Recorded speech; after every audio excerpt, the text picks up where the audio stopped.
Welcome guys, this is RK from Retro Movie Review.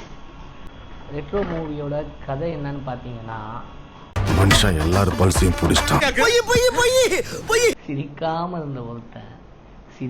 இருந்த ஒரு மக்கள் கூட்டத்தை, அந்த மக்களை பார்த்து சிரித்து கொண்டிருந்தவர்களை அந்த மக்கள் பார்த்து சிரிக்கிறாங்க. அதான் கதை. புரிஞ்சுதா? புரியுதா? இதையாட்டி சொல்ல மாட்டேன். இதை என்னால மட்டுமல்ல, இந்த நாட்டில் இருக்க எவனாலையும் சொல்ல முடியாது. படத்தோட ப்ளஸஸ் பார்த்தீங்கன்னா, சூர்யா தான் இந்த படத்தோட மெயின் ப்ளஸ். கண்டிப்பாக சூர்யாவோட ஃபைட்ஸ் எக்ஸ்ட்ராடினரி. அந்த கெட்டப் எனக்கு ரொம்ப பிடிச்சிருந்து, எனக்கு பர்சனலாக பிடிச்சிருந்து.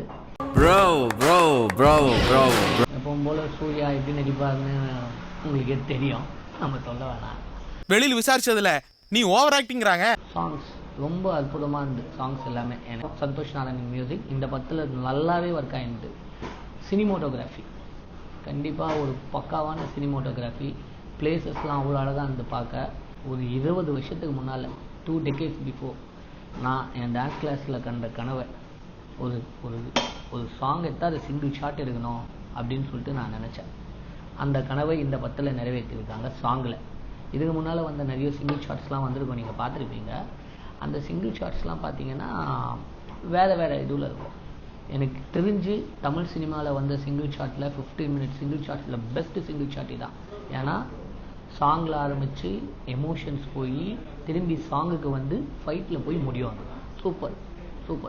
படத்தோட மிகப்பெரிய ப்ளஸ் பார்த்தீங்கன்னா, லாஸ்ட்டாக இந்த ஸ்டார்டிங்கில் ஸ்டார்ட் ஆன கதை லாஸ்ட்டாக போய் கிளைமேக்ஸில் கனெக்ட் ஆகும். அது ஒரு 20 minutes ஸ்மார்ட் ரைட்டிங். அது ஒரு டச்சிங்கான சீன்ஸ். அது எழுந்து வரும்போது நிகழ்ச்சியாக இருக்குது. அதனால் எல்லாரும் சூப்பராக இருக்குதுன்னு சொல்லிடுறாங்க. படத்தோட மைனஸ், படத்தோட காமெடி பார்த்தீங்கன்னா ஓகே. அப்புறம் பூஜா ஹெக்டேக்கு எதுக்கு பிளாக் மேக்கப் போட்டுக்கிறாங்கன்னே தெரில. சாதாரணமாகவே விட்டுருக்கலாம்.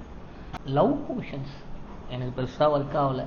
லவ் மேலே தான் கதை அப்படி இப்படின்னு உருட்டு இருந்தான் Karthik Subbaraj. Love portions work ஆகவே இல்லை. ரொம்ப லேக் இருந்தது நிறைய சீன்ஸ். ஃபர்ஸ்ட் ஹாஃப்லேயே வந்து செகண்ட் ஹாஃப் இன்ட்ரோலுக்கு மேலேயும் லேக் இருந்தது. படத்தை ட்ரிம் பண்ணியிருக்கலாம். இந்த படத்தில் பேசிக்கிற ஸ்லாங் நிறைய இடத்துல எனக்கு புரியல, நிறைய இடத்துல மாறி வருது.